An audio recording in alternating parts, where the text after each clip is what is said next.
तो भारत रत्न पूर्व प्रधानमंत्री अटल बिहारी वाजपेयी जी की आज पुण्यतिथि है। लाखों लोगों की तरह मैं भी उनको याद कर रहा हूं। मेरा उनका 30-40 साल का संबंध है। छोटा सा था, फिर दिल्ली उच्च न्यायालय छात्र संघ का मैं अध्यक्ष बना दिया, तो उनको बहुत खुशी हुई थी कि वो हमारे छात्र संघ के कार्यक्रम के अंदर आए थे। और उसके बाद जब मैं एमपी बना तो लोग सोचते थे कि भाई विजय गोयल को टिकट मत दो, ये जीत नहीं पाएगा जगदीश टाइटलर के सामने। तो उस समय टाइटलर बड़े नेताओं के अंदर उनकी गिनती होती थी, किंतु उनको पूरा विश्वास था कि विजय गोयल जीत जाएगा।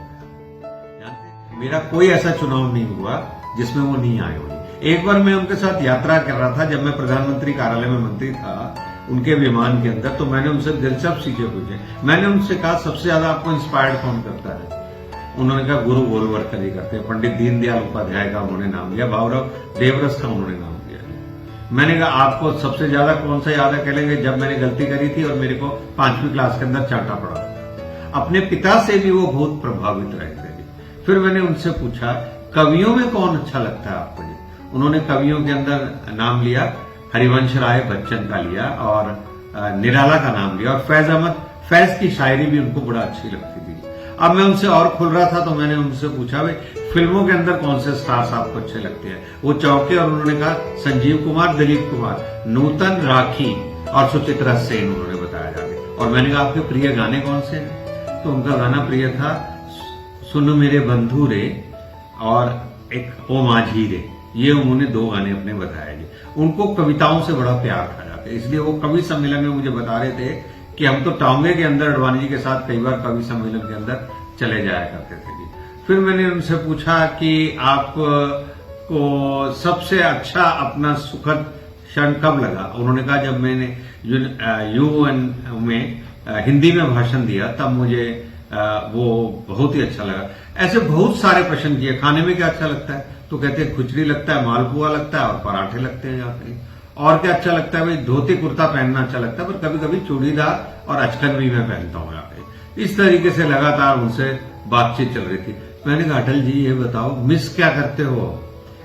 तो उन्होंने कहा फक्कड़पन को मिस करता हूँ। अब मेरे को वो फक्कड़पन नहीं आता, मैं खुल के बात नहीं कर सकता यहाँ पे। और मैंने उनसे पूछा और क्या लगता है? उन्होंने कहा मित्रों का साथ अच्छा लगता है, सबको साथ लेके चलना अच्छा लगता है। उन्होंने जब परमाणु विस्फोट किया ना, उन्होंने जब कारगिल की युद्ध की विजय पताका फहराई ना, तो जब उन्होंने नेशनल हाईवेज बनाने का, सड़कों के निर्माण का काम किया ना, ये बताता है कि वो कितने अच्छे प्रशासक थे। तो अटल बिहारी वाजपेयी एक अच्छे कवि, जब उनकी कविताओं का विमोचन होना था तो उन्होंने कहा विजय गोयल ये कार्यक्रम लोक अभियान की तरफ से आप आयोजित करोगे, जिसमें नरसिम्हा राव प्रधानमंत्री आए थे। और जब होली का फंक्शन होता था ना, तो आप देखेंगे एक फोटो नरेंद्र मोदी जी, प्रधानमंत्री अटल बिहारी वाजपेयी जी, हम तीनों हाथ पकड़ के वो कर रहे हैं। सबसे सुखद क्षण क्या जानते हैं कब था मेरे लिए तब था जब वो मेरी घुड़चढ़ी के ऊपर घोड़े के साथ साथ बारात के अंदर साथ में गए थे, और उनकी फोटो जो थी वो बहुत ही अच्छी थी। और एक बार तो एक जगह फार्म हाउस पे पार्टी थी, मैं कुर्सी पे बैठा हूँ और मेरे पीछे आगे अचानक आ गए हो, खड़े हो गए, वो भी फोटो बहुत अच्छी है। तो ऐसी मेरी और उनकी सैकड़ों ऐसी फोटो हैं जो उनको याद दिलाती है। और मेरे जैसे नौजवान जो अपने आप को उनके नजदीक समझते हैं, ऐसे एक नहीं सैकड़ों नौजवान हैं जिनको लगता है हम अटल बिहारी वाजपेयी के बनाए हुए हैं। और एक बार प्रधानमंत्री नरेंद्र मोदी जी मुझे ने यही कहा कि देखिए जो व्यक्तित्व अटल बिहारी वाजपेयी का है वो व्यक्तित्व किसी का नहीं हो सकता जी।